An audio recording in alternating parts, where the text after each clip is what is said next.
Hi folks, Peter Lawn here. Welcome to my Icarus mod highlight video. Today I'm going to show off a new mod I've created called Lawn P Cave Master. The mod has a few options, but its main intent is to provide the player with the ability to see cave locations in the game. It works in single player as well as hosted or dedicated server multiplayer modes. In this video, I'm going to show off this new tool and walk you through how to use it and explain some interesting options it has. See my pinned comment below on where to get the mod and installation notes. The mod works on all maps in the game, including open worlds, missions, and all outposts, including those found in the DLC content. After the mod is installed, start up the game and open up your player crafting menu. Scroll down to the very end and you'll see a new icon, the one with the blue cave, called Pete's Cave Master. The item is free to craft, so let's craft it. And we'll drag it into our inventory quick bar. With the mod selected, click left mouse button to bring up the menu. You'll notice with the menu active, the game will pause in single player mode. I set up the menu so you can move it around on the screen by click and dragging the menu title bar. But you will notice that the game must unpause while you move this menu around and then repauses when you release the mouse. The main screen positions and option settings are remembered for the duration of your game session. To close the menu, simply click the X in the top right corner of the window or hit the escape key. There are a couple of options when showing caves. The search grid radius spin box defines the search distance around your player when revealing cave locations. You can either manually enter a value here in map grid distances or click and drag the slider to adjust it. The Show Cave Arrows checkbox will place a highly visible large green arrow outside the cave entrances that will appear in the world when the cave markers are active. You can toggle this at any time.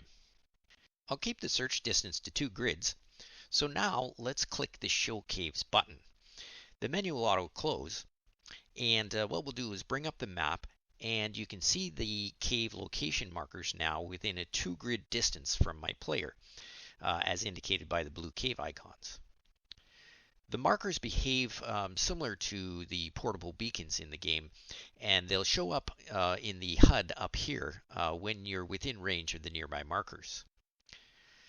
You can also now hide all cave markers and in-game green arrows by clicking on the button Hide Caves. Now there is also 2 additional bonus buttons down here that provide the following features. The Remove Cave Creatures will instantly remove any bees or cave worms that exist in nearby caves. You can be in the cave or just outside of one to perform this function. It can also affect other nearby caves if you're within a certain radius. This is kind of like instant kill of all the creatures, except you won't be able to gather any resources left behind like bees, honey, or worm remnants for them. And just like when you kill, all cave creatures in a cave, there's an in-game timer for respawning them, which kicks in after a period of time, and then they will return. The other handy feature is Open Nearby Caves, which will immediately remove all rock blockage from the closest cave to your player. You will not receive any stone material in your inventory when activating this feature. So when you're using the mod for the first time and you crank that search radius as high as you can go, and then you'll say, hey, wait a minute, I know there are more caves out there than what's shown.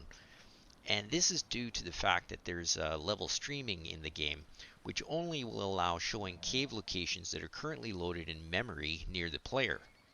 This turns out to be about a 2 to 3 grid locations from your current position.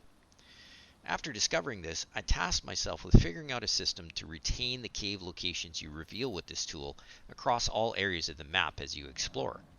In other words, this mod has accumulated memory of your previously discovered caves. As long as you have the mod active, the previously discovered caves will show in any other prospect using the same map. From a technical perspective, this mod searches the map engine code for cave entrance objects. I discovered that not all caves have this unique identifier, so there are some caves that are not showing up when using the tool. Common examples of these were the through caves, that kind of between the biomes, some of the drop-in caves, and then hidden cave entrances under lakes and waterfalls. I solved this by adding their locations in a table in the mod, which totals over 81 locations across Olympus, Styx, and Prometheus maps. Well, that's it for now, folks. I hope you enjoyed watching this video and that you'll enjoy this mod tremendously as much as I do. Thanks again for watching, and have fun playing the game, prospectors.